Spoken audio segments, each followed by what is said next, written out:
What's up? What's up, the internet landed? It's your girl here to travel ho ho ho herself.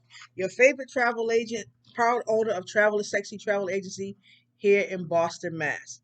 Listen, guys, I'm super excited about today's topic. Again, we're all, I know, trying to save a little bit of money, especially during this pandemic and what's going on. So, in today's video, we are going to talk about five, count them guys, one, two, three, four, five ways to save at Disney. All right. So let's just go ahead, let's just jump into it and get started. The number one way to save at Disney is on tickets. All right. So let me break this down for you. If your child is under 3 years of age, guess what? They don't need a ticket. And that is absolutely wonderful. Why? Because we understand that the cost of Disney is a little up there, and to have to buy tickets can be expensive. That's can be a big cost in itself. So that's the number one tip. If you're under 3, you do not have to buy a ticket. Number two, the second way to save at Disney is to go when it's less crowded. Now, I know you may say there's actually days or months to this less crowded. Absolutely. And those months are actually January and September. Now, I understand that those are usually months that kids are in school.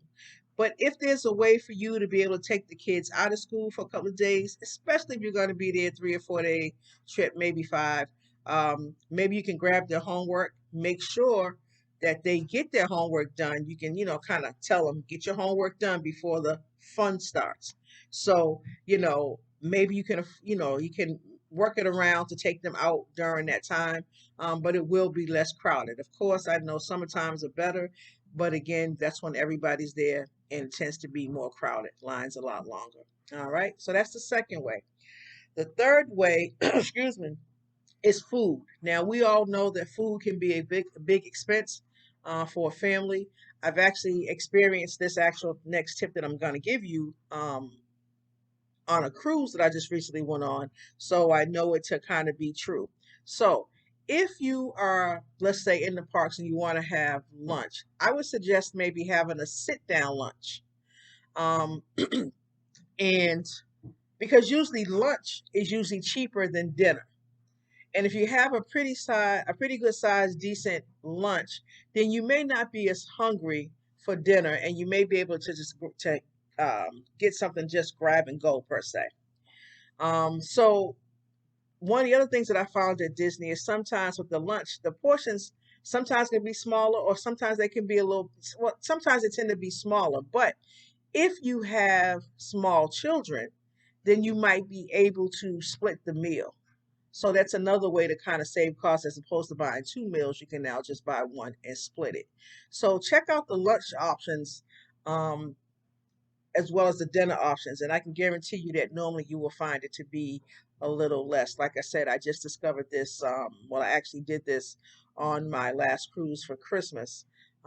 We went to a couple of specialty dining restaurants, and the lunch was cheaper than the dinner. So take the option to go to lunch, have a big lunch, and you may not be as hungry for dinner. All right. So again, that was number three.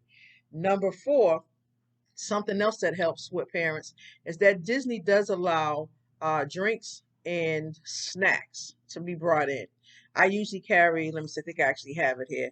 I usually carry this. This is my little water bottle that I absolutely love. It's a Hydro Flow. I actually absolutely love this thing. It doesn't sweat, keeps my drinks nice and cold. And so I pretty much take that anywhere that I go when I travel. Um, Take those things with you. Snacks, we understand, can be expensive.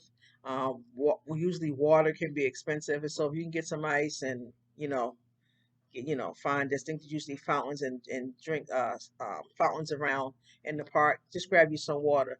And I say water because sometimes, because it's so hot in Florida, and just anywhere where it's hot, you drink a lot of juice, a lot of sugar, it tends to make you more thirsty. So I always think that water is the best option. All right. So that's number four. And number five, the last one on the list, clearly not the only thing, but the last thing on this list, is that Disney offers free buttons. So if you are celebrating a birthday or there's some special occasion, you usually can stop at a concierge or ask a cast mate to point you in a direction to get a free button. It usually says it's my birthday or something to that nature. And yeah, that's it. That's all I got, folks. Those are my top five things or 5 ways to save at Disney. I hope that you guys got some value from today's video. If you did, make sure you comment, share, like this video. And also, if you are not part of my travel group, come on over. There will be a link at the bottom of this video. Make sure you come and check us out, hang out with us. We talk everything travel. If there's, something you want me to talk about, you got some ideas, drop them in the comments below and let's chat. All right. Until the next video, guys, wishing you all peace, blessings, and prosperity. Peace.